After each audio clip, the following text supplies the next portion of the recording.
Last video में हमने fundamental of reproduction को कवर किया था। आज हम स्टार्ट करेंगे गायनी, ठीक है, गायनेकोलॉजी, जिसका पहला ही क्वेश्चन कह रहा है कि प्रिकॉशियस प्यूबर्टी क्या होती है। ठीक है, पहला टॉपिक है कि प्रिकॉशियस प्यूबर्टी क्या होती है। तो अगर किसी की प्यूबर्टी 8 साल के पहले आ जाती है, किसकी? गर्ल्स की। गर्ल्स में अगर प्यूबर्टी 8 साल के पहले आ जाती है तो उसको प्रिकॉशियस प्यूबर्टी बोलते हैं। लेकिन अगर लड़कों में क्या है, प्रिकॉशियस प्यूबर्टी कब बोलेंगे? जब 9 साल के पहले प्यूबर्टी आती है। ठीक है, लड़कों में 9 साल के पहले प्यूबर्टी आती है और लड़कियों में 8 साल के पहले प्यूबर्टी आती है, तो इसे क्या बोलते हैं? Precocious puberty. फिर ओवेरियन टेराटोमा या फिर डर्मोइड सिस्ट का क्या मतलब होता है? ये कंजेनाइटल ट्यूमर होता है जो कि ओवरी में फ्रीक्वेंटली डेवलप होता रहता है। ठीक है, मतलब बार बार डेवलप होता रहता है। ये जो ट्यूमर होता है ये अदर ऑर्गन्स जैसे लंग्स में भी डेवलप हो सकते हैं। ये मेनली कब डेवलप होते हैं? जब रिप्रोडक्टिव एज होती है, मतलब चाइल्ड बियरिंग एज में डेवलप होते हैं। लेकिन इसमें क्या है, कोई भी इंटरमेंस्ट्रुअल ब्लीडिंग नहीं होती है क्योंकि ओवरी से रिलेटेड है। ओवरी से रिलेटेड जब रहता है तो मतलब कम ही ऐसा होता है कि इंटरमेंस्ट्रुअल ब्लीडिंग हो। तो डर्मोइड सिस्ट क्या है? एक कंजेनाइटल ट्यूमर होता है। इसमें इंटरमेंस्ट्रुअल ब्लीडिंग नहीं होती है और ये फ्रीक्वेंटली डेवलप होता है। और कब डेवलप होता है? चाइल्ड बियरिंग एज में। ठीक है, फिर उसके बाद है पीसीओएस, जिसको स्टैन लेवेंथल सिंड्रोम भी बोलते हैं, हाइपर एंड्रोजेनिक ओवल्यूशन भी बोलते हैं। ठीक है, एसएलएस। इसमें क्या होता है, पीसीओएस बहुत कॉमन है, हमने बहुत सुना होगा इसके बारे में कि क्या होता है, जो फीमेल होती है जिसको पीसीओएस हुआ रहता है, जिसे हम पीसीओडी भी कहते हैं, उसके में जो एलएच का लेवल होता है वो हाई हो जाता है। ठीक है, एलएच का लेवल क्या होता है? हाई होता है। और उसके में एंड्रोजन और टेस्टोस्टेरोन बढ़ जाता है, जिस वजह से जो ओवरी होती है उसमें सिस्ट डेवलप हो जाता है। ठीक है, क्या डेवलप हो जाता है? सिस्ट डेवलप हो जाता है। सिम्टम क्या होते हैं पीसीओडी के? इनफ्रीक्वेंट और प्रोलॉन्ग पीरियड रहता है, मतलब कभी कभी 3-3, 4-4 महीने के बाद पीरियड आता है। और एलएच हार्मोन जो होता है वो उसका लेवल ब्लड में बढ़ा रहता है। और एनवोल्यूशन होता है क्योंकि टाइम से ओवेरियन और यूटराइन साइकिल नहीं चल रही होती है, जिसकी वजह से एवोल्यूशन नहीं होता। हिर्सुटिज्म हमको पता है, एंड्रोजन बढ़ रहा है, तो एंड्रोजन बढ़ रहा है तो क्या होगा? फीमेल में मेल का कैरेक्टर दिखाई देने लगेगा, उसको बोलते हैं हिर्सुटिज्म। फिर उसके बाद है डीयूबी का क्या मतलब होता है? डीयूबी का मतलब होता है डिसफंक्शनल यूटराइन ब्लीडिंग। ये क्या होता है? एबनॉर्मल ब्लीडिंग होती है जो कि ओवेरियन इंडोक्राइनोपैथी की वजह से होती है। ठीक है, इंडोक्राइनोपैथी की वजह से, मतलब इसमें एंडोक्राइन इन्वॉल्व होता है, एंडोक्राइन सिस्टम इन्वॉल्व होता है। तो क्या होता है, जो पीसीओडी के पेशेंट होते हैं उनमें डीयूबी देखने को मिलता है, डिसफंक्शनल यूटराइन ब्लीडिंग। डीयूबी इंडोक्राइनोपैथी की वजह से होता है, मतलब जो इंडोक्राइन सिस्टम है उसमें प्रॉब्लम हो रही है। इसलिए इसके ट्रीटमेंट में क्या करते हैं, हार्मोन जो होता है वो की रोल होता है। फिर hormone oestrogen containing topical vaginal cream reduce friction associated with discomfort urea related to menopausal vaginal atrophy caused by decrease oestrogen level. ये मैंने जब मेनोपॉज के बारे में बताया था तभी बताया था कि जब जो मेनोपॉजल फीमेल होती है उसका जो वजाइना होता है उसकी थिनिंग हो जाती है और ड्राइनेस हो जाता है, जिसकी वजह से डिस्पेरियूनिया होता है, तो उस समय हम उनको vaginal cream, oestrogen containing vaginal cream recommend करते हैं। ठीक है, और इसके बारे में हमने पढ़ा था, 1 ग्राम होता है एस्ट्रोजन उसमें और टॉपिकली यूज़ किया जाता है। फिर उसके बाद है कि वेजाइनल एट्रोफी या फिर एट्रोफिक वेजिनाइटिस। तो एट्रोफिक वेजिनाइटिस के बारे में फिर से वही चीज़ आ गई है कि वेजाइनल एट्रोफी होने लगती है, जो वेजाइना की वॉल है वो थिनिंग होने लगती है, ड्राइनेस होता है, बर्निंग होती है, ईचिंग और डिस्चार्ज होता है, और यूरिनरी इनकॉन्टिनेंस भी होता है। यूरिनरी इनकॉन्टिनेंस का मतलब यूरिन लीक कर जाता है। डिक्रीज हो जाता है वेजाइनल लुब्रिकेशन, वेजाइना जो है लुब्रिकेटेड नहीं रह पाती, जिस वजह से ड्यूरिंग इंटरकोर्स पेन होता है, डिस्पेरियूनिया बोलते हैं उसको। और शॉर्टनिंग और टाइटनिंग, मतलब जो वेजाइनल कैनाल होती है वो छोटी हो जाती है, टाइटनिंग हो जाती है और नैरोइंग ऑफ वेजाइनल कैनाल होती है। ठीक, तो इस चीज़ को क्या बोलते हैं? Vaginal atrophy, vaginal atrophic vaginitis. इस केस में क्या होता है, इस ड्राइनेस और बर्निंग के केस में हम एस्ट्रोजन कंटेनिंग क्रीम रिकमेंड करते हैं। फिर आता है रेक्टो वेजाइनल फिस्टुला। रेक्टो मतलब होता है रेक्टम, वेजाइनल मतलब वेजाइना, और फिस्टुला मतलब कनेक्शन बन गया है। तो जब रेक्टम और वेजाइना के बीच में कनेक्शन बन जाता है, ओपनिंग हो जाती है, तो उसको बोलते हैं रेक्टो वेजाइनल फिस्टुला। ठीक है। तो वेसिको और सिस्टो का मतलब होता है यूरिनरी ब्लैडर। ठीक है, यूरिनरी ब्लैडर को वेसिको या फिर सिस्टो भी बोलते हैं। तो वेसिको वेजाइनल फिस्टुला मतलब कि कहाँ हो गया, यूरिनरी ब्लैडर और वेजाइना के बीच में ओपनिंग हो गई है। फिर उसके बाद मोस्ट कॉमन कॉज क्या होता है वेसिको वेजाइनल फिस्टुला का, जब इंस्ट्रूमेंटल डिलीवरी होती है उस समय अगर इंस्ट्रूमेंट्स को सही से अप्लाई नहीं किया जाता है तो उसकी वजह से जो ट्रॉमा हो जाता है उससे वेसिको वेजाइनल फिस्टुला हो सकता है। और जो ischaemia and pressure necrosis anti vaginal wall and posterior wall of bladder wall, तो जो वजाइना होता है उसके आगे की तरफ ही क्या होता है, ब्लैडर होता है ना, आगे की तरफ। तो ब्लैडर के पीछे वाला जो वॉल होता है और वजाइना के आगे वाला वॉल जो होता है वहाँ पे इश्चीमिया होने लगे, मतलब ब्लड सप्लाई कम हो जाए और वहाँ पे प्रेशर लगने लगे, तो वहाँ पे नेक्रोसिस हो जाएगी और वहाँ पे क्या होगा, एक कनेक्शन डेवलप हो जाएगा, ओपनिंग हो जाएगी। सिजेरियन सेक्शन के टाइम पे भी ऐसा हो सकता है। ठीक है। फिर उसके बाद फिस्टुला रिपेयर होने के बाद हमें पेशेंट को एडवाइस करना होता है कि एब्सटिनेंस 3 महीने तक रखना है, मतलब कि सेक्सुअल इंटरकोर्स को 3 महीने तक नहीं करना है, अवॉइड करना है। और जो नेक्स्ट डिलीवरी है वो सिजेरियन ही होनी चाहिए, क्योंकि अगर अभी भी एनवीडी कराया गया, नॉर्मल वेजाइनल डिलीवरी हुई, तो जो रिपेयर हुआ था वो फिर से फिस्टुला हो सकता है। फिर उसके बाद मोस्ट कॉमन जेनाइटल प्रोलैप्स क्या होते हैं, सिस्टोसील मैंने बताया था। वेसिको या सिस्टो का मतलब होता है यूरिनरी ब्लैडर, तो सिस्टोसील का मतलब होता है, इसको वेसिकोसील भी बोलते हैं। इसमें ब्लैडर क्या होता है, ड्रॉप आउट हो जाता है, ठीक है, गिर जाता है अपनी जगह से। तो सिस्टोसील में ब्लैडर क्या होता है, सिस्टोसील में जो ब्लैडर होता है यूरिनरी ब्लैडर वो वजाइना में गिर जाता है, ठीक है, जिसकी वजह से स्ट्रेस इनकॉन्टीनेंस होता है, waiting, dressing while, coughing and dysuria की शिकायत रहती है। जब यूरिनेट करते हैं तो पेन होता है, उसको बोलते हैं डिस्यूरिया। स्ट्रेस इनकॉन्टीनेंस मतलब जब हम कुछ प्रेशर से कुछ उठा रहे हैं या खांसी आ रही है या स्नीजिंग हो रही है तो क्या होगा, यूरिन लीक हो जाएगा। फिर उसके बाद डिस्मेनोरिया का मतलब पता ही है कि मेंस्ट्रुअल पेन जो होता है उसको डिस्मेनोरिया बोलते हैं। फिर मेनोरेजिया में क्या होता है, regular timed episode of bleeding that excessive in amount, मतलब जो ब्लीडिंग होती है, जो मेंस्ट्रुअल साइकिल होती है वो होती तो रेगुलर है, लेकिन जो ब्लीडिंग होती है वो 80 ml से ज़्यादा होती है, मतलब ब्लीडिंग इसमें एक्सेसिव रहती है, तो इसको क्या बोलते हैं, मीनोरेजिया। इसको ऐसे याद रखो, मीना को पीरियड ज़्यादा आता है, ब्लड ज़्यादा आता है, ठीक है, हैवी ब्लीडिंग होती है, तो मीनोरेजिया मतलब हैवी ब्लीडिंग होना। फिर मेट्रोरेजिया इसका उल्टा होता है, इसमें क्या होता है कि इर्रेगुलर होता है, ठीक है, इंटरमेंस्ट्रुअल ब्लीडिंग होती है, मतलब मेंस्ट्रुअल साइकिल के बीच में कभी भी ब्लीडिंग हो सकती है, एसाइक्लिक ब्लीडिंग होती है। और ब्लीडिंग क्या है, 2 मेंसेस के बीच, मतलब वही बताया ना, कभी भी ब्लीडिंग हो जाएगी, टाइम से ब्लीडिंग नहीं होगी, तो इसको क्या बोलते हैं, मेट्रोरेजिया। और मेट्रोरेजिया, इन दोनों को मिला के होगा, मतलब मीनो मतलब एक्सेसिव ब्लीडिंग भी होगी और मेट्रो मतलब इर्रेगुलर ब्लीडिंग होगी। तो ब्लीडिंग कैसी होगी, इर्रेगुलर भी होगी, एक्सेसिव भी होगी, मतलब 2 मेंसेस के बीच में, मतलब 2 तारीख को जैसे पीरियड आना था तो 15 को आ जाता है, ठीक है, और 15 को जब आता है तो हैवी ब्लीडिंग के साथ आता है, तो उसको क्या बोलेंगे, मेट्रोरेजिया, ठीक है। फिर उसके बाद प्राइमरी एमेन्यूरिया का क्या मतलब होता है, प्राइमरी एमेन्यूरिया का मतलब होता है कि जो मीनार्की होती है वो 16 साल तक आई ही नहीं होती है और 14 साल तक क्या है, सेक्सुअल कैरेक्टर डेवलप ही नहीं होते। तो प्राइमरी एमेन्यूरिया का मतलब है कभी भी उस फीमेल को पीरियड आया ही नहीं है, मेंस्ट्रुअल साइकिल हुई ही नहीं है, ठीक है, स्टार्ट ही नहीं हुआ है, तो उसे क्या, उस चीज़ को क्या बोलते हैं, प्राइमरी एमेन्यूरिया। कॉमन कॉज क्या होता है प्राइमरी एमेन्यूरिया का, सबसे अगर मतलब फर्स्ट प्रायोरिटी हमारी जाएगी टर्नर सिंड्रोम और सेकंड मुलेरियन एजेनेसिस। तो इनका कारण क्या होगा, मतलब मुलेरियन एजेनेसिस और टर्नर सिंड्रोम की वजह से ओवेरियन डिसजेनेसिस, गोनाडल डिसजेनेसिस या एब्सोल्यूट जेंडरलेस, ये टर्नर सिंड्रोम में होगा, ठीक है। फिर उसके बाद पीएमडीडी के बारे में पता ही है, प्री मेंस्ट्रुअल डिस्फोरिक डिसऑर्डर। इसमें क्या होता है कि मूड कैसा होता है, डिप्रेस्ड रहता है, एंजाइटी रहती है, इफेक्टिव लाइबिलिटी और इंटरेस्ट जो होता है किसी के प्रति वो कम हो जाता है।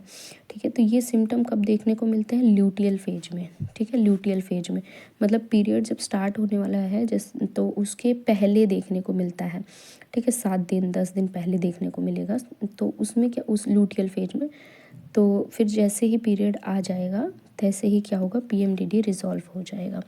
ठीक है, पीएमडीडी रिजॉल्व हो जाएगा। फिर उसके बाद पीआईडी के बारे में आ गया। पीआईडी को क्या बोलते हैं हम? Pelvic inflammatory disease. ठीक है, तो इसमें जो फीमेल का जेनाइटल ट्रैक होता है, मतलब रिप्रोडक्टिव ट्रैक होता है, उसमें इन्फ्लामेशन हो जाता है। ठीक है, इन्फेक्शन की वजह से इन्फ्लामेशन हो जाता है। अच्छा, कारण क्या होता है? जब वजाइना से सर्विक्स की ओर, जब इन्फेक्शन जो होता है वजाइना से सर्विक्स की ओर जाता है तो क्या तब भी हो जाता है। और पीपीएच में पीआईडी का रिस्क बहुत ज़्यादा रहता है, या अबॉर्शन, जिनका रिकरेंट अबॉर्शन होता है उनमें भी पीआईडी का रिस्क बहुत ज़्यादा रहता है। ठीक है, और इन्फेक्शन जैसे कि मतलब हमें पता है ना, पीएच मेंटेन रहता है, वजाइना का पीएच जो है एसिडिक होना चाहिए। अगर एसिडिक पीएच नहीं रहता है तो भी क्या होता है, वजाइना में इन्फेक्शन होगा, फिर वो सर्विक्स की तरफ जाएगा, तो उसकी वजह से भी क्या हो सकता है, पीआईडी हो सकता है। किसकी वजह से पीआईडी होता है? कौन सा एजेंट होता है जो कि पीआईडी कॉज करता है? तो क्लैमाइडिया ट्रैकोमैटिस। ठीक है, क्या होगा? Chlamydia trachomatis. ये मोस्ट कॉमन कॉज होता है एसटीडी का भी, और नाइगेरिया गोनोरी। ठीक है, तो पीआईडी किसकी वजह से होता है? क्लैमाइडिया ट्रैकोमैटिस की वजह से और एन नाइगेरिया की वजह से। और क्लैमाइडिया ट्रैकोमैटिस जो है ये मोस्ट कॉमन कॉज एसटीडी का भी होता है। फिर उसके बाद आता है वेजिनाइटिस। वेजिनाइटिस, आइटिस ही लिखा है। आइटिस मतलब क्या होता है? Inflammation and infection. वेजाइना मतलब वजाइना में, तो वजाइना में क्या हो रहा है? इन्फ्लामेशन और इन्फेक्शन। जब किसी को वेजिनाइटिस होता है तो किट 2 ग्रीन, जो कि ग्रीन कलर का होता है, किट 2 दिया जाता है, जिसमें कौन सी दवा होती है? फ्लूकोनाजोल होती है और सक्सिंडाजोल होती है। फिर बैक्टीरियल वेजिनोसिस, ये हमको पता है, इन्फ्लामेशन हो जाता है वजाइना में, किसकी वजह से? जी वेजिनालिस की वजह से, है ना। फिर उसके बाद आता है विफ टेस्ट। विफ टेस्ट में क्या होता है? जो वजाइनल स्वैप, वजाइना का जो सिक्रीशन होता है उसको लेते हैं स्वैप से, और उसको 10% पोटेशियम हाइड्रोक्साइड, किसमें? पोटेशियम हाइड्रोक्साइड्स के साथ मिक्स किया जाता है। मिक्स करने के बाद अगर फिशी स्मेल आ रही है, ठीक है, फिशी स्मेल, मछली जैसी स्मेल आ रही है, तो विफ टेस्ट पॉजिटिव है। विफ टेस्ट पॉजिटिव होने का मतलब क्या है? कि बैक्टीरियल वेजिनोसिस या फिर वेजिनाइटिस हो रखा है। ठीक है, बैक्टीरियल वेजिनोसिस का एजेंट कौन था? वेजिनैलिस। ठीक, फिर आता है जेनाइटल वॉर्ड्स। जेनाइटल वॉर्ड्स किसकी वजह से होता है? एचपीवी की वजह से होता है। टीरैटोजेनिक का मतलब क्या होता है? कोई भी ऐसा एजेंट जो कि एम्ब्रियो में एबनॉर्मल डेवलपमेंट करे, मतलब प्लेसेंटा को क्रॉस करके वो एम्ब्रियो में जा सके और एम्ब्रियो में क्या करे? एबनॉर्मल डेवलपमेंट करे, तो उसको क्या बोलते हैं? टीरैटोजेंस बोलते हैं। फिर उसके बाद रूबियोला के बारे में है, रुबेला के बारे में। रुबेला एक बहुत सीरियस टीरैटोजेनिक इफेक्ट करता है, इसीलिए रुबेला के इम्यूनाइजेशन के बाद क्या होता है? 3 महीने तक प्रेगनेंसी कंसीव नहीं करनी होती है, मतलब 3 महीने तक कंट्राइंडिकेटेड होती है। फिर उसके बाद लेकिन ये एक चीज़ ध्यान रखना, अगर मान लो कोई फीमेल है, ठीक है, उसको रुबेला का इंजेक्शन लग गया, मतलब वैक्सीनेशन उसने करा लिया, ठीक है, रुबेला का वैक्सीनेशन उसने कराया, और बाय मिस्टेक उसको 3 महीने के पहले प्रेगनेंसी हो गई, ठीक है, क्या हो गया? प्रेगनेंसी पहले ही हो गई, तो इसका ये मतलब नहीं है कि अबॉर्ट करवा देंगे। ठीक है, टीरैटोजेनिक होता है, बट अब ये केसेस में देखने को मिला है कि मोस्ट ऑफ द केसेस में कंजेनाइटल डिफेक्ट बच्चे में नहीं पाया गया है। इसलिए हम क्या करेंगे? हम यूएसजी और सारे टेस्ट करवाते रहेंगे ये पता करने के लिए कि कोई डिफेक्ट तो नहीं है फीटस में, अदरवाइज़ हम अबॉर्ट नहीं कराएंगे। ये चीज़ ध्यान रखना है कि मतलब ऐसा ना हो कि रुबेला का इम्यूनाइजेशन किया और 3 महीने के पहले ही कंसीव कर लिया, तो अबॉर्ट नहीं करवाना है। ठीक, फिर लेकिन ये ध्यान रखना है कि रुबेला इम्यूनाइजेशन के बाद 3 महीने तक कंट्राइंडिकेटेड है प्रेगनेंसी। इंडोमेट्राइटिस का मतलब क्या होता है? ये इंपॉर्टेंट है, ठीक है। आइटिस, तो इसमें किसका? इंडोमेट्रियम है, मतलब इंडोमेट्रियम में क्या हो गया? इन्फेक्शन हो गया है, इन्फ्लामेशन हो गया है। ये ज़्यादातर अबॉर्शन और चाइल्ड बर्थ के बाद होता है, वहाँ पे रिस्क बढ़ जाता है, ठीक है। फिर उसके बाद PID, cause of PID and inflammation of Bartholin gland. तो बर्थोलिन ग्लैंड का इन्फेक्शन हो या फिर PID हो, उसका कारण क्या हो सकता है? गोनोरिया, ठीक है, या फिर गोनोकोकस। क्या हो सकता है? गोनोरिया या फिर गोनोकोकस। पीछे भी हम पढ़ चुके हैं PID का कारण क्या था? क्लैमाइडिया, ट्रैकोमैटिस और गोनोरिया।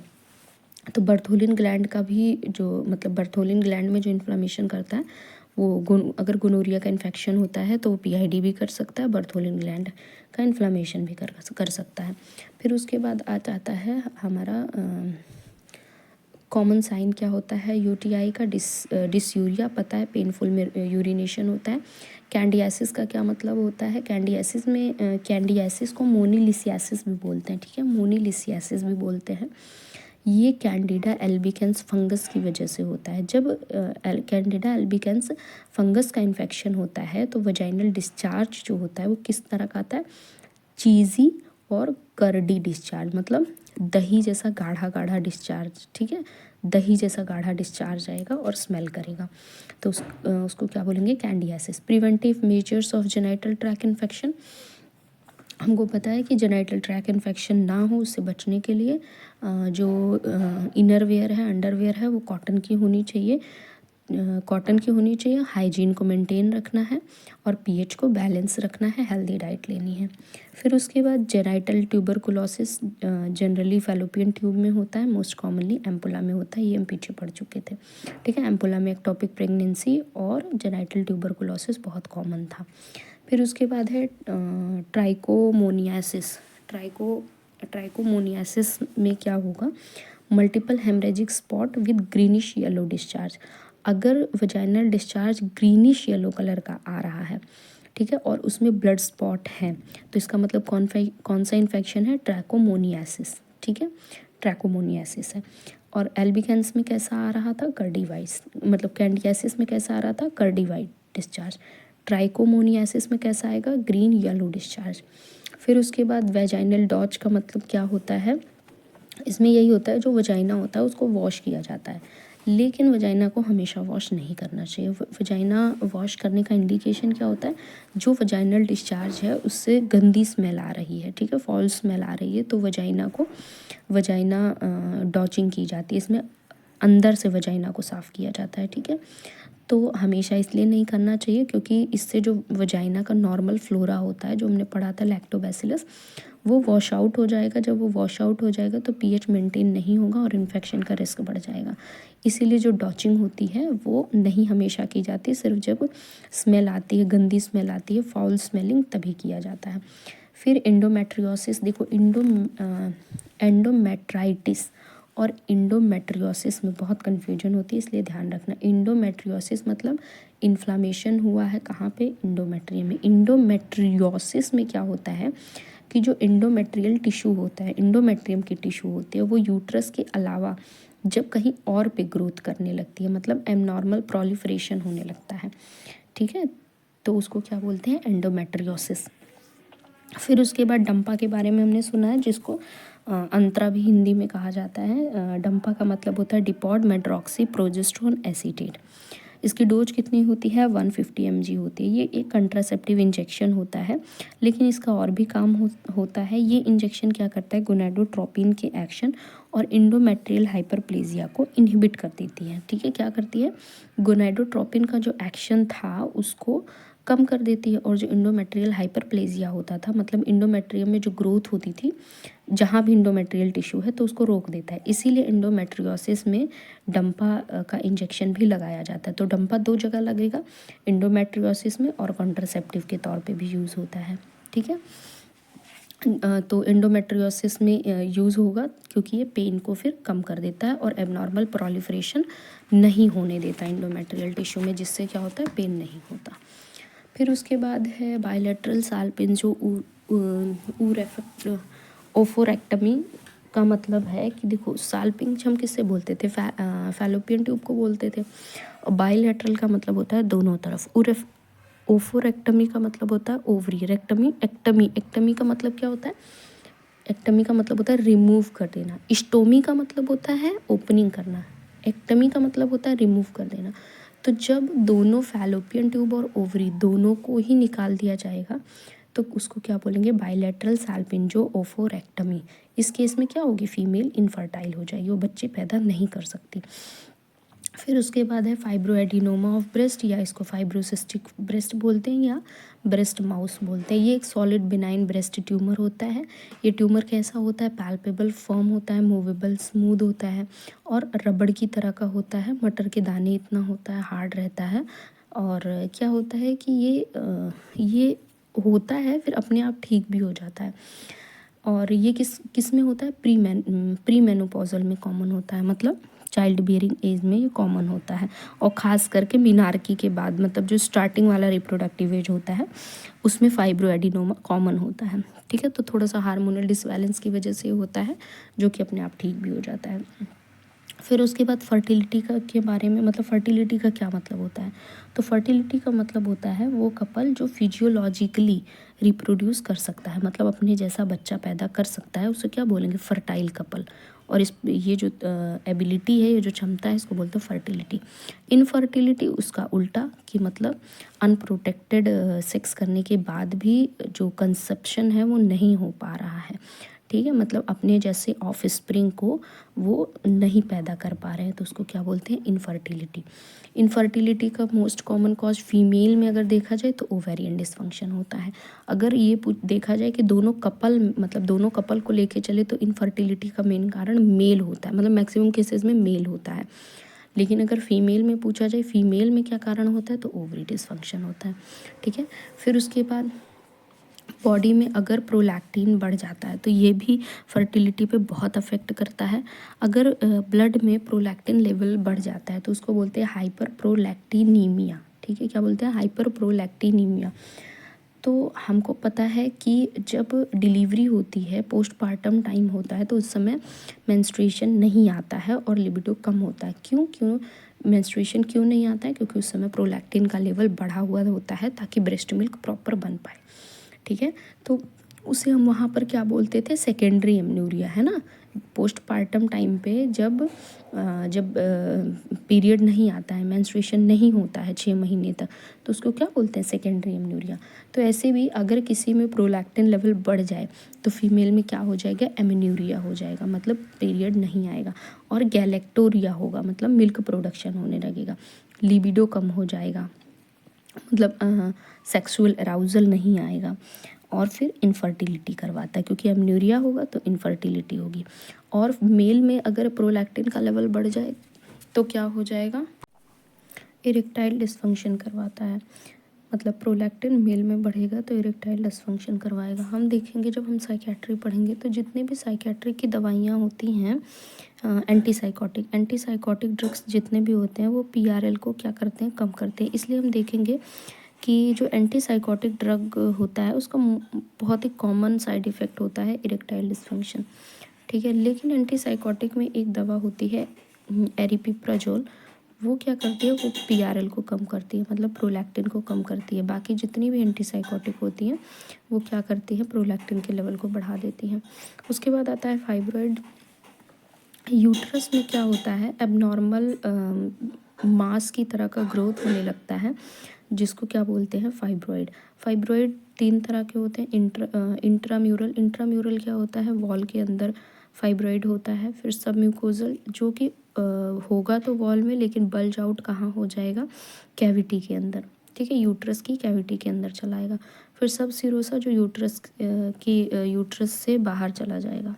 ठीक है, तो फाइब्रॉइड कॉज क्या क्या करेंगे, इनफर्टिलिटी, मेनोरेजिया का मतलब हमें पता है एक्सेसिव ब्लीडिंग होना। ठीक है, ड्यूरिंग मेंस्ट्रुएशन एक्सेसिव ब्लीडिंग होना। डिसमेनोरिया मतलब painful bleeding, painful menstrual cycle. फिर एब्डोमिनल मास फील होगा, मेंस्ट्रुअल इरेगुलरिटी रहेगी। जो यूटेराइन फाइब्रॉइड होता है ये इंडोमेट्रियोसिस से एसोसिएटेड होता है। इंडोमेट्रियोसिस के बारे में हमने पीछे पढ़ा था कि जो इंडोमेट्रियोसिस होती है उसमें जो इंडोमेट्रियल टिश्यू होता है उसका एबनॉर्मल ग्रोथ होने लगता है यूट्रस के अलावा कहीं और पर, जैसे मान लो लंग्स में हो जाए, फैलोपियन ट्यूब में हो जाए। फिर उसके बाद जो फाइब्रॉइड होता है ये मोस्ट कॉमनली हम देखने को मिलते हैं 35 ईयर से ज़्यादा वाली फीमेल में। उसके पहले भी हो सकता है, बट मोस्ट कॉमन होता है जिनकी एज 35 साल से ज़्यादा हो जाए। फिर एक इन्वेस्टिगेशन होता है गायनी से रिलेटेड जिसका नाम है हिस्ट्रोसाल्पिंजोग्राफी। हिस्ट्रो का मतलब होता है यूट्रस, साल्पिंजो का मतलब होता है फैलोपियन ट्यूब, ग्राफी का मतलब जांच कराना है ना। तो क्या होता है, ये एक तरह का रेडियोग्राफी टेस्ट होता है किसका, यूट्रस का और फैलोपियन ट्यूब का। तो इसमें इसमें यूट्रस की जो अंदर की कैविटी है और फैलोपियन ट्यूब के अंदर की कैविटी है उसको क्या करते हैं, उसको देखते हैं। तो यूट्रस में जो भी प्रॉब्लम होगी कैविटी में और फैलोपियन ट्यूब में वो दिखाई देगा, जैसे इंडोमेट्रियल पॉलिप, म्यूकोसा फाइब्रोइड और यूटेराइन सेप्टम। तो ये चीज़ ध्यान रखना कि जो हिस्ट्रोसाल्पिंजोग्राफी है उससे सब सिरोसल फाइब्रोइड नहीं देखा जा सकता। क्यों नहीं देखा जा सकता, क्योंकि हमको पता है ये यूट्रस की कैविटी के बाहर होता है, ठीक है। मतलब इसमें जो फाइब्रोइड होता है वो एब्डोमेन की तरफ चला जाता है, फाइब्रोइड कैविटी की तरफ नहीं आता। तो इसीलिए इसमें हम क्या करेंगे, कैविटी को देखेंगे तो कैविटी में फाइब्रोइड नहीं दिखाई देगा, ठीक है। इसलिए हिस्ट्रोसाल्पिंजोग्राफी से सब सिरोसल फाइब्रोइड नहीं दिखाई देगा। नेक्स्ट एक टर्म आता है लीप के बारे में। लीप का मतलब होता है लूप इलेक्ट्रोसर्जिकल एक्सीजन प्रोसीजर। इसमें क्या होता है कि ये एक ऐसा प्रोसीजर होता है जिसमें इलेक्ट्रिकल करंट का यूज़ करते हैं। इलेक्ट्रिकल करंट का यूज़ करके जो सर्विक्स होती है उसका उसमें जो एबनॉर्मल टिश्यू होता है उसको रिसेक्ट करते हैं, काट के निकाल देते हैं। तो इस वजह से क्या होता है, जो सर्विक्स होता है उसमें स्कारिंग हो जाती है, ठीक है। मतलब खुरदुरापन आ जाता है और स्टिनोसिस हो जाती है। स्टिनोसिस मतलब नैरो हो जाता है, जिसकी वजह से सर्वाइकल इनकॉम्पिटेंस हो जाता है, ठीक है। और सर्वाइकल इनकॉम्पिटेंस रिकरेंट एबॉर्शन का भी कारण है, कब, सेकेंड ट्राइमेस्टर में। ये आगे एबॉर्शन में पढ़ेंगे। फिर उसके बाद आता है पेल्विस। तो जो पेल्विस होता है उसमें 4 तरह की बोन होती हैं और 4 जॉइंट्स होते हैं। एंटीरियो पोस्टीरियर जो डायामीटर होगा वो क्या होगा पेल्विस का, वो देखेंगे। तो उसमें एंटीरियो पोस्टीरियर डायामीटर 3 होते हैं। पहला डायगोनल डायामीटर और एनाटॉमिकल ऑब्स्टेट्रिकल। जो डायगोनल डायामीटर होता है ये 12 सेंटीमीटर का होता है, एनाटॉमिकल 11 और ऑब्स्टेट्रिकल 10 सेंटीमीटर का। जो एनाटॉमिकल कॉन्जुगेट होता है इसको हम पर वेजाइनल मेजर कर सकते हैं, बट पर वेजाइनल मेजर कर सकते हैं, लेकिन जो एनाटॉमिकल और ऑब्स्टेट्रिकल है उसको हम मेजर नहीं कर सकते पर वेजाइनल, ठीक है। तो कैसे मेजर करेंगे, डायगोनल को लोअर प्यूबिक सिम्फाइसिस से सैक्रम प्रोमिनेंटरी के मिड पॉइंट तक की दूरी को देखते हैं। तो यहाँ ये लोअर प्यूबिक सिम्फाइसिस हो गया, यहाँ से फिंगर अंदर इंसर्ट करेंगे और क्या होगा, सैक्रल प्रोमिनेंटरी को टच करेंगे। फिर जो फिंगर होगा उसको नाप लेंगे, उसमें से 2 सेंटीमीटर घटा देंगे तो हमको क्या मिल जाएगा, ऑब्स्टेट्रिकल डायामीटर मिल जाएगा, ठीक है। और उससे ये पता चल जाएगा कि एनवीडी पॉसिबल है कि नहीं, नॉर्मल वेजाइनल पॉसिबल है कि नहीं। तो ऑब्स्टेट्रिकल कॉन्जुगेट कैसे पता चलेगा, सैक्रल प्रोमिनेंटरी से सिम्फाइसिस के अपर इनर मार्जिनल से थोड़ा सा नीचे क्या होता है, ऑब्स्टेट्रिकल कॉन्जुगेट डायामीटर होता है। ये पेल्विस के इनलेट का जो एंटीरियो पोस्टीरियर डायामीटर होता है उसका सबसे शॉर्टेस्ट डायामीटर होता है, ठीक है। तो एंटीरियो पोस्टीरियर में इनलेट का, पेल्विस इनलेट का जो शॉर्टेस्ट डायामीटर होता है वो क्या होता है, ऑब्स्टेट्रिकल डायामीटर। बर्थ के टाइम पे फीटल हेड इसी ऑब्स्टेट्रिकल कॉन्जुगेट से होकर पास करती है, ठीक है। अगर इससे पास हो जाएगी तो एनवीडी पॉसिबल है, अगर पास नहीं हो सकती तो एनवीडी पॉसिबल नहीं है। तो ये हो गया प्यूबिक सिम्फाइसिस, ये हो गया सैक्रम प्रोमेंट्री। प्यूबिक सिम्फाइसिस के अपर से लेकर सैक्रम प्रोमेंट्री तक का जो डायामीटर है वो ट्रू कॉन्जुगेट है, जिसको एनाटॉमिकल बोलते हैं। फिर बीच से लेकर के, प्यूबिक सिम्फाइसिस के बीच से लेकर के सैक्रम प्रोमेंट्री तक का जो डायामीटर है उसको ऑब्स्टेट्रिकल कॉन्जुगेट बोलते हैं। और लोअर से लेकर के जो सैक्रम प्रोमेंट्री तक है वो क्या हो जाएगा, वो हो जाएगा डायगोनल कॉन्जुगेट।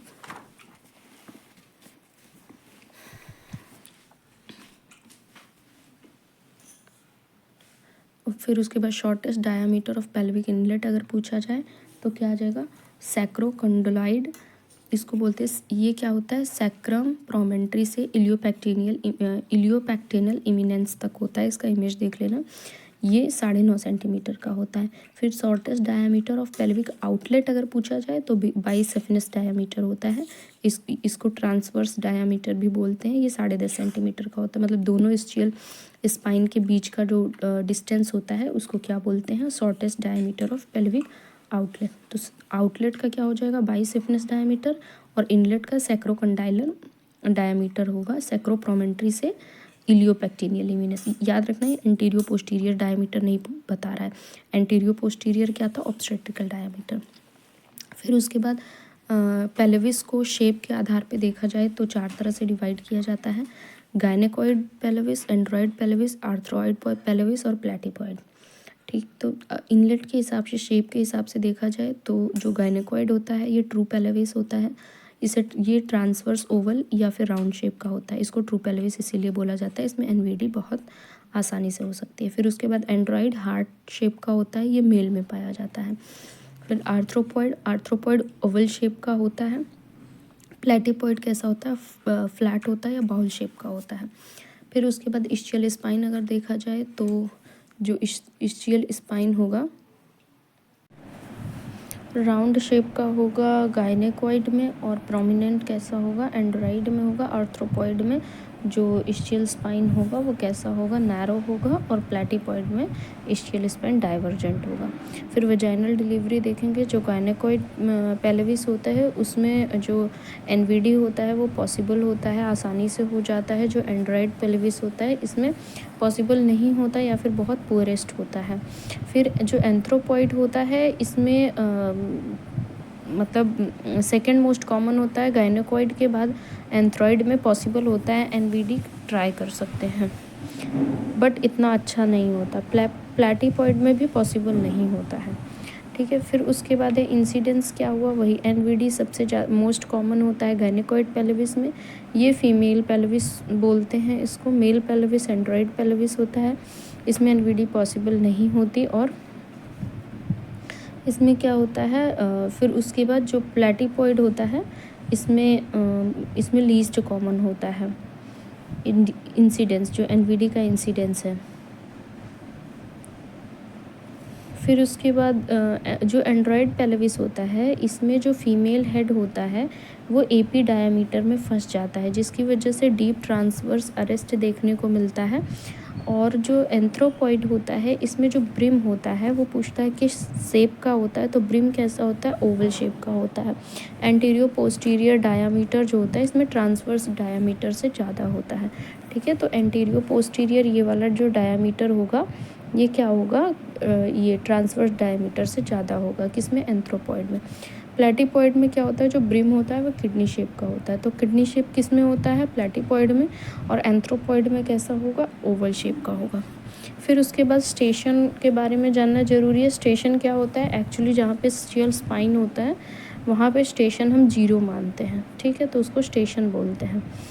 फिर उसके बाद रॉबर्ट पेल्विस एक टर्म आता है, इसमें जो आला ऑफ सैक्रम होता है, जो सैक्रम बना रहता है ऐसे करके, ठीक है, उसके बगल में आला ऑफ सैक्रम होता है, पेल्विस के स्ट्रक्चर में देखने को मिलेगा। अगर दोनों आला ऑफ सैक्रम एब्सेंट होते हैं तो उसको रॉबर्ट्स पेल्विस बोलते हैं। फिर कॉन्ट्रैक्टेड पेल्विस, जो रिकेट्स डिजीज़ होती है, जिनकी हाइट बहुत छोटी होती है, उनका पेल्विस क्या होता है, कॉन्ट्रैक्टेड पेल्विस होता है, तो उनमें एनवीडी नहीं होता। तो कॉन्ट्रैक्टेड पेल्विस का रिस्क उनमें ज़्यादा होता है जिनको रिकेट्स डिजीज होती है या पोलियो होता है या फिर छोटी हाइट होती है। फिर उसके बाद है लैंडमार्क्स ऑफ पेल्विस। तो लैंडमार्क्स ऑफ पेल्विस अगर एंटीरियर से पोस्टीरियर की तरफ जाएंगे तो जो पेल्विस ब्रिम होता है उसमें 9 लैंडमार्क होते हैं। कैसे, पहला प्यूबिक सिम्फाई, पहले शुरू से में पीपी रहेगा, फिर आई रहेगा, ऐसे करके ध्यान रखना। Pubic symphysis, pubic crest, pubic tubercle, pectineal line, iliopectineal eminence, iliopectineal line, ala of sacrum और सैक्रम प्रोमेंट्री। तो ये हमारा पेल्विस कंप्लीट हो गया। उसके बाद फीटल हेड हम नेक्स्ट में देखेंगे, अभी हम लोग एमसीक्यू देखते हैं।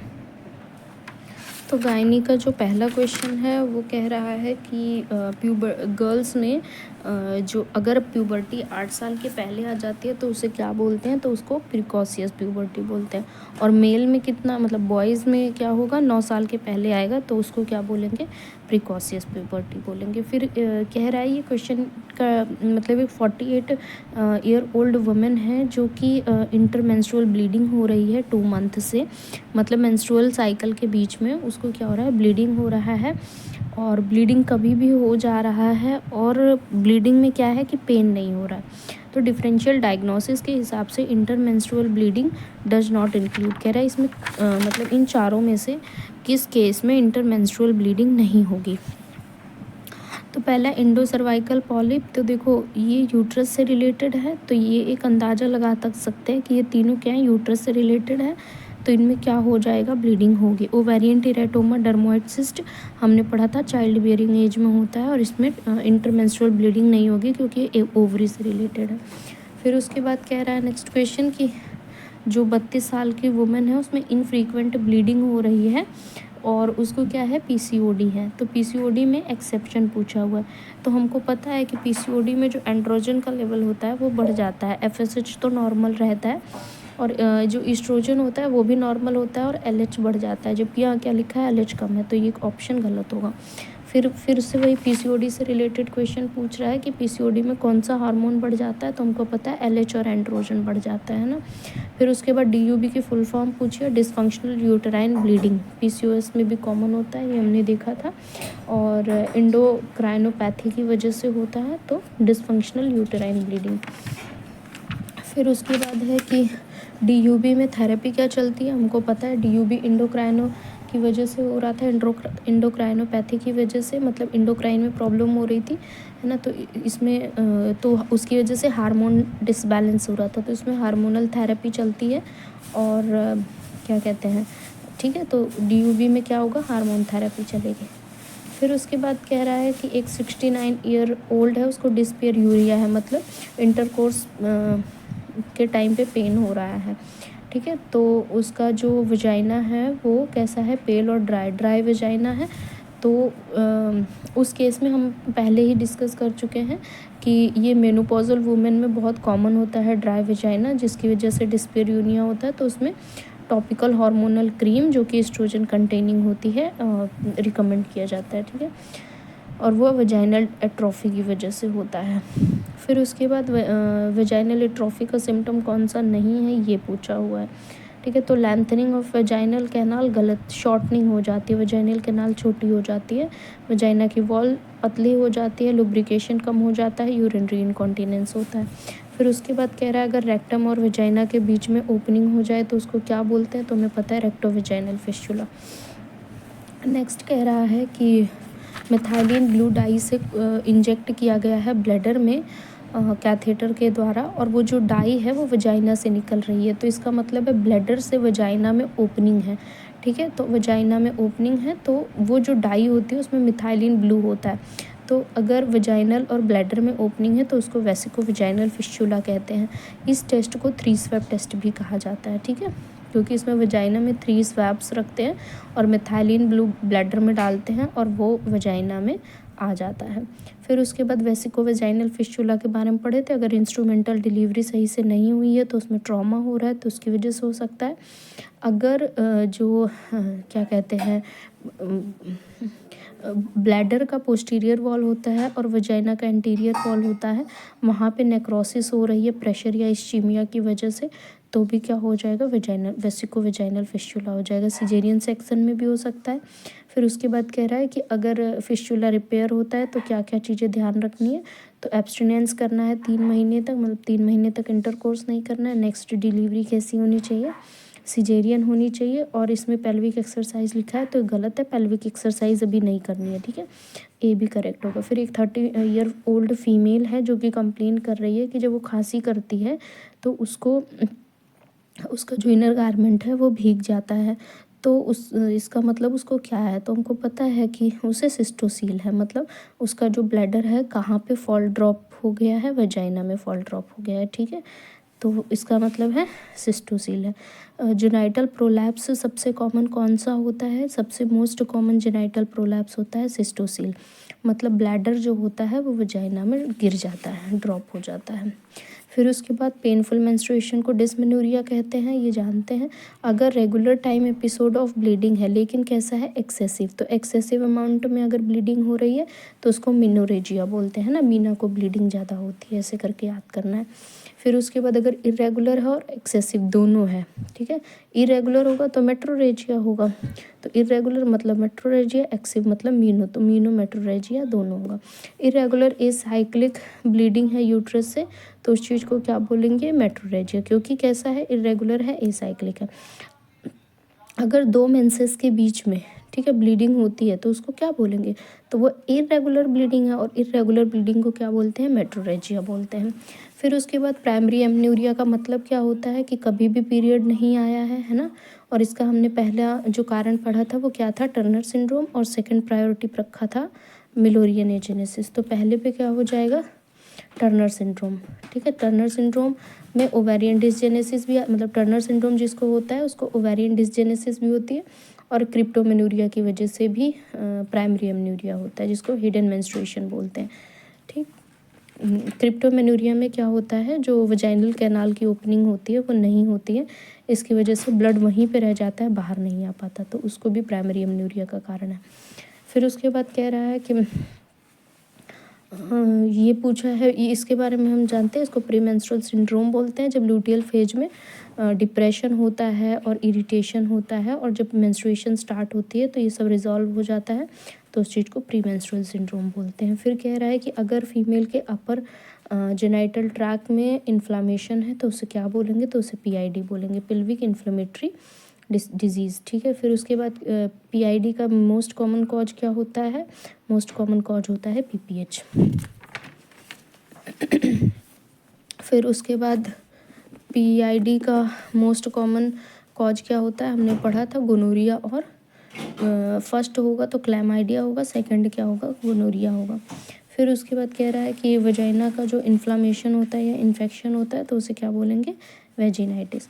बैक्टीरियल वेजिनोसिस का कॉजेटिव एजेंट भी हमने पढ़ा था, जी वेजिनैलिस।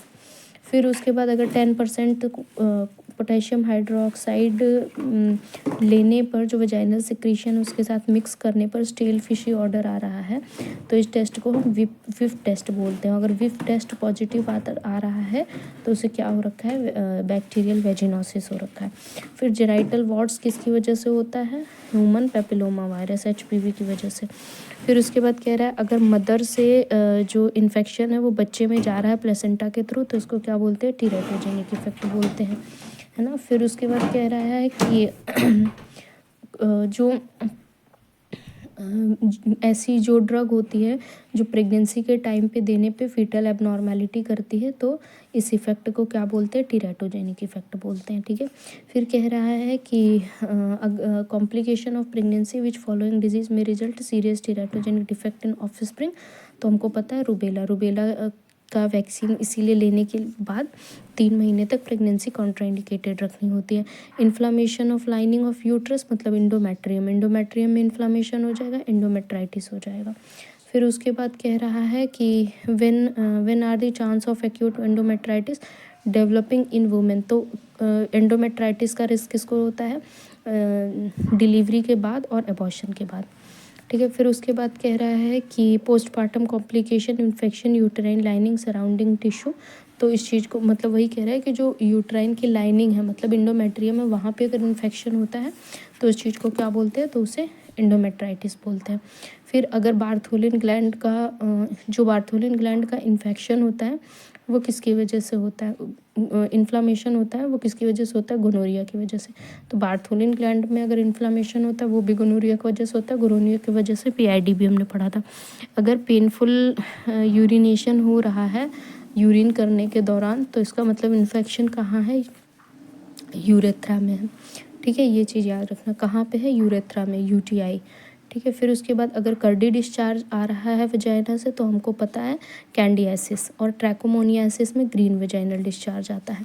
कैंडियासिस को मोनीलिसियासिस भी बोलते हैं, हमको पता है। तो मोनीलिसियासिस या कैंडियासिस किसकी वजह से होता है, कैंडियासिस एल्बिकेंस की वजह से होता है। फिर कह रहा है कि वजाइनल इपिथेलियम में इन्फ्लामेशन हो गया है कैंडिडा एल्बिकेंस की वजह से। तो कैंडिडा एल्बिकेंस को और क्या बोलते हैं, मोनीलिसियासिस या मोनीलियन इन्फेक्शन भी बोलते हैं।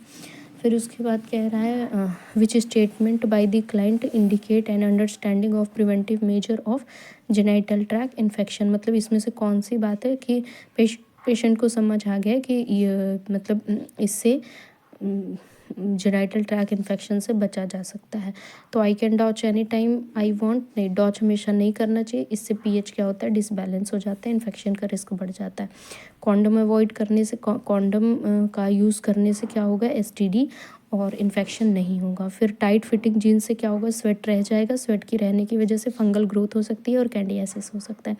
और कॉटन पैलेट लाइनर पहनने की वजह से क्या होगा कि वो स्वेट को एब्जॉर्ब करेगा, और स्वेट को एब्जॉर्ब करेगा तो इन्फेक्शन नहीं होगा, ठीक है। लेकिन हाइजीन मेंटेन रखनी है। फिर जेनाइटल ट्यूबरकुलोसिस हमको पता है एम्पुला में होता है। एम्पुला में एम्पुला फैलोपियन ट्यूब का पार्ट होता है, और इसमें जेनाइटल टीबी होने का रिस्क भी ज़्यादा रहता है और एक्टोपिक प्रेगनेंसी का भी। फिर उसके बाद disorder of uterine tube and ovaries, इसमें से कौन सा है जो यूट्राइन ट्यूब और ओवरीज का डिसऑर्डर है, तो इसमें सब है, ठीक है। एक्यूट साल्पिंजाइटिस मतलब फैलोपियन ट्यूब में इन्फ्लामेशन हो गया, ट्यूमर भी हो सकता है। एक्टोपिक प्रेगनेंसी फैलोपियन ट्यूब में होती है। फिर अगर फैलोपियन ट्यूब में इन्फ्लामेशन हो जाए उसको साल्पिंजाइटिस बोलते हैं, क्योंकि साल्पिंग्स किसको बोलते हैं, फैलोपियन ट्यूब को बोलते हैं। फिर कह रहा है वेजाइनल डॉज कब किया जाता है, हमने पहले ही बताया था, जब गंदी स्मेल आती है वेजाइना से तो क्या करते हैं, वेजाइनल डॉज करते हैं। फिर उसके बाद कह रहा है कि abnormal proliferation of uterine endometrial tissue outside the uterus, जब यूट्रस के बाहर यूटेराइन इंडोमेट्रियल टिश्यू का एबनॉर्मल ग्रोथ होने लगे, प्रोलिफरेशन होने लगे, जैसे लंग्स में या फैलोपियन ट्यूब में इंडोमेट्रियम का टिश्यू ग्रोथ करने लगे, तो उस चीज़ को क्या बोलते हैं, एंडोमेट्रियोसिस बोलते हैं। फिर उसके बाद डंपा का मतलब एंडोमेट्रियोसिस में डंपा क्यों देते हैं, तो हमको पता है ये जो गोनाडोट्रोपिन होता है उसके एक्शन को रोक देता है और इंडोमेट्रियल हाइपरप्लेजिया भी नहीं होने देता, जिसकी वजह से पेन नहीं करता है, ठीक है। तो एंडोमेट्रियोसिस में भी इसको देते हैं, और ये कंट्रासेप्टिव के तौर पे भी यूज़ किया जाता है। 150 mg का होता है। इसका हिंदी में नाम क्या होता है, अंतरा। फिर कह रहा है कि बायलेटरल साल्फिंजोओवरेक्टोमी हुई है तो हम किस चीज़ के लिए कंसेंट लेंगे, तो हमको पता है फैलोपियन ट्यूब भी इसमें निकल जाएगी, ओवरी भी निकल जाएगी। तो जो फीमेल होगी वो कैसी हो जाएगी, वो मतलब वो फिर उसमें क्या आ जाएगा, इनफर्टिलिटी आ जाएगा, ठीक है। तो उनसे किस चीज़ का कंसेंट लेना है कि loss of child bearing potential, मतलब अब वो बच्चे पैदा नहीं कर सकती हैं। फिर उसके बाद कह रहा है nurse caring patient with breast mass may have to know that all fact are true regarding fibroadenoma of breast except, तो फाइब्रोएडिनोमा के बारे में पूछा हुआ है। तो नॉन टेंडर मास होता है, move freely inside the breast, occurring नहीं ये पोस्ट मेनोपॉजल में नहीं, प्री मेनोपॉजल में होता है। चाइल्ड बियरिंग एज में फाइब्रोएडिनोमा होता है, ठीक है। फिजियोलॉजिकल एबिलिटी, जब वुमेन रिप्रोड्यूस कर सकती है उसको क्या बोलते हैं, उसको फर्टिलिटी बोलते हैं। फिर उसके बाद इनएबिलिटी मतलब अब योग्य नहीं है कंसीव करने के, तो जब इंटरकोर्स के बाद भी अनप्रोटेक्टेड इंटरकोर्स के बाद भी जब कोई कपल कंसीव नहीं कर पाता है तो उसको क्या बोलते हैं, इनफर्टिलिटी। फिर उसके बाद इनफर्टिलिटी का मतलब क्या होता है, फेलियर टू कंसीव ना कर पाना। फिर इनफर्टिलिटी फीमेल में इनफर्टिलिटी का कारण क्या होता है, ओवरी डिसफंक्शन, ठीक है। फिर उसके बाद नेक्स्ट कह रहा है कि जो फीमेल की फर्टिलिटी है, ovarian factor that affect, fertility को कौन सी चीज़ अफेक्ट करती है, हमको पता है अगर प्रोलैक्टिन का लेवल बढ़ा हुआ होगा तो फर्टिलिटी क्या होगी, कम हो जाएगी। फिर उसके बाद फर्टिलिटी ट्रीटमेंट मतलब फर्टिलिटी के लिए इसमें से कौन सा ट्रीटमेंट नहीं किया जाता, तो हमको पता है प्रोलैक्टिन, क्योंकि प्रोलैक्टिन देने से फर्टिलिटी घट जाती है। फिर fibroid uterus associated with all of the following except, fibroid uterus किस चीज़ से रिलेटेड नहीं है, तो मेनोरेजिया तो होगा। अगर फाइब्रॉइड यूट्रस है, इनफर्टिलिटी होगी, वो बच्चे पैदा नहीं कर पाएगी। मल्टीपल प्रेगनेंसी नहीं होगा, एक्चुअली में इनफर्टाइल होगा, मतलब कंसीव नहीं कर पाएगी, डिसमेनोरिया होगा। फिर उसके बाद कह रहा है फाइब्रॉइड सबकी वजह से मतलब फाइब्रॉइड में ये सब होगा क्या, नहीं होगा, ठीक है। तो मेंस्ट्रुअल इरेगुलरिटी होगी, हमको पता है इनफर्टिलिटी भी होगी, एब्डोमिनल मास भी होगा, लेकिन एमनोरिया नहीं होगा, क्या होगा, मेनोरेजिया होगा। देखो ऊपर लिखा है मेनोरेजिया, हैवी ब्लीडिंग आएगी। यूटेराइन फाइब्रॉइड किस चीज़ से रिलेटेड होता है, तो इंडोमेट्रियोसिस से रिलेटेड होता है, ठीक है। एबनॉर्मल जो इंडोमेट्रियल ग्रोथ होती है वो एबनॉर्मल हो जाती है। फिर फाइब्रॉइड यूट्रस मोस्ट कॉमनली किस में देखने को मिलता है, हमको पता है फाइब्रॉइड यूट्रस सबसे ज़्यादा 35 साल के बाद देखने को मिलता है। फिर हिस्ट्रोसाल्पिंजोग्राफी से क्या चीज़ को हम डायग्नोस नहीं कर सकते, यहाँ एक्सेप्शन पूछा है ना, मतलब क्या चीज़ डायग्नोस नहीं कर सकते, तो इंडोमेट्रियल पॉलिप कर सकते हैं, सब म्यूकस फाइब्रॉइड कर सकते हैं, यूटेराइन सेप्टम कर सकते हैं, सब सीरियस फाइब्रॉइड नहीं करते क्योंकि ये यूट्रस के बाहर की तरफ फाइब्रॉइड होता है, देखो, ठीक है। सब सीरियस कहाँ है, यूट्रस के बाहर की तरफ है, जबकि हिस्ट्रोसाल्पिंजोग्राफी यहाँ से जाके ये कैविटी पूरी देखेगा, तो ये चीज़ नहीं दिखाई देगी। फिर उसके बाद लीप के बारे में हमको पता है, इसकी वजह से सर्वाइकल इनकॉम्पिटेंस होता है, सर्वाइकल स्टेनोसिस होता है। उसके बाद पेल्विस आ गया, हमको पता है पेल्विस में 4 बोन होती है। फिर नेक्स्ट है कि मतलब लोअर प्यूबिक सिम्फाइसिस से लेकर के जो सैक्रम प्रोमेंट्री होता है उसके मिड पॉइंट तक जो डायामीटर होता है जिसे हम मेजर कर सकते हैं वो डायगोनल डायामीटर होता है। हमको पता है हम सिर्फ डायगोनल डायामीटर को मेजर कर सकते हैं। और कैसे मेजर कर सकते हैं ये चीज़ भी मैंने बताया था, सिर्फ डायगोनल डायामीटर को ही हम मेजर कर सकते हैं। तो डायगोनल डायामीटर यहाँ पर मेजर कर रही है। फिर उसके बाद कह रहा है कि पेल्विक इनलेट डायामीटर में जो फीटल हेड जहाँ से पास होता है उसको क्या बोलते हैं, तो ऑब्स्टेट्रिकल कॉन्जुगेट बोलते हैं, जहाँ से फीटल हेड पास होता है। अगर ऑब्स्टेट्रिकल कॉन्जुगेट से फीटल हेड पास हो गया तो ही एनवीडी होगी। ठीक है। शॉर्टेस्ट डायामीटर क्या होता है पेल्विक इनलेट का, सैक्रोकॉटिलॉइड डायामीटर, जो कि कितना था 9.5 सेंटीमीटर का। आउटलेट का शॉर्टेस्ट डायामीटर क्या होता है, बाइसेप्टस 10.5 सेंटीमीटर का। फिर उसके बाद कह रहा है कि जो इश्चियल स्पाइन होता है, ischial spine are design as the important landmark in labour delivery because the distance between spine is narrowest diameter of pelvis outlet. तो जो इश्चियल स्पाइन होता है ये नैरोवेस्ट पार्ट होता है किसका, पेल्विस आउटलेट का। फिर ट्रू पेल्विस किसको बोलते हैं, गायनेकॉइड पेल्विस को, ही हमको पता है। गायनेकॉइड पेल्विस का शेप ब्रिम कैसा होता है, राउंड ब्रिम होता है। फीमेल पेल्विस के लिए मतलब नॉर्मल डिलीवरी के लिए कौन सा पेल्विस सबसे अच्छा होता है, गायनेकॉइड पेल्विस। फिर उसके बाद कह रहा है कि इसमें से कौन सा टाइप नहीं होता है, तो हमको पता है एंड्रॉइड होता है, गायनेकॉइड होता है, एंथ्रॉइड होता है, प्लेटिपॉइड होता है, एब्स्ट्रॉइड नहीं होता। फिर उसके बाद फ्लैट पेल्विस का मतलब क्या होता है, फ्लैट पेल्विस किसको बोलते हैं, प्लेटिपॉइड को। ठीक है। फिर उसके बाद कह रहा है कि हार्ट शेप पेल्विस किसके पास होता है, तो मेल पेल्विस कैसा होता है, हार्ट शेप का होता है, एंड्रॉइड नाम होता है। ठीक है, एंड्रॉइड पेल्विस बोलते हैं इसको ऐसे करके याद कर सकते हैं। मेल क्या है, एंड्रॉइड फ़ोन चलाते हैं तो एंड्रॉइड, और उनके पास एक्स्ट्रा हार्ट होता है तो ऐसे करके याद कर सकते हैं। ठीक है, कि हार्ट शेप पेल्विस किसका होता है, मेल का, और उसको क्या बोलते हैं, एंड्रॉइड पेल्विस। फिर ब्रिम किडनी शेप का ब्रिम किस में होता है, प्लेटिपॉइड में, ये हम लोगों ने पढ़ा था। और जो एंथ्रोपॉइड पेल्विस होता है उसका ब्रिम कैसा होता है, ओवल शेप का होता है, ये भी हम लोग पढ़ चुके थे। फिर उसके बाद है कि कह रहा है कि एंटीरियो पोस्टीरियर डायामीटर इक्वल या greater than the transverse diameter. तो ये हमने किस में पढ़ा था, एंथ्रोपॉइड में क्या था, इस तरह से था ना। तो इसका जो एंटीरियो पोस्टीरियर डायामीटर है ये ज़्यादा रहता है ट्रांसवर्स से। फिर उसके बाद अरेस्ट किस में हो रहा था, अरेस्ट एंड्रॉइड पेल्विस में हो रहा था। फिर उसके बाद पुअरेस्ट प्रोग्रेस वजाइनल डिलीवरी की किस में होती है, एंड्रॉइड पेल्विस में। आला ऑफ सैक्रम अगर एब्सेंट होता है तो उसको रॉबर्ट पेल्विस बोलते हैं, ये भी हम जानते हैं। रिकेट्स डिजीज़ से कॉन्ट्रैक्टेड पेल्विस होता है, रिकेट्स डिजीज़ हो गया, छोटी हाइट हो गया, या फिर क्या हो गया, पोलियो हो गया, तो उससे क्या हो जाता है, पेल्विस कॉन्ट्रैक्टेड हो जाता है, एनवीडी पॉसिबल नहीं होती। कह रहा है कि पेल्विक ब्रिम के लैंडमार्क्स के बारे में पूछा हुआ है, इसमें से कौन सा नहीं है, तो इलियो सैक्रल प्रोमेंट्री, सैक्रोइलियक जॉइंट, इलियोपेक्टिनियल लाइन, ये सब क्या है, ये सब पेल्विक ब्रिम के लैंडमार्क्स हैं। Lower border of pubic symphysis ये नहीं था, सिर्फ प्यूबिक सिम्फाइसिस था, है ना। तो ये चीज़ कंप्लीट हो गया। नेक्स्ट हम फीटल हेड को कवर करेंगे।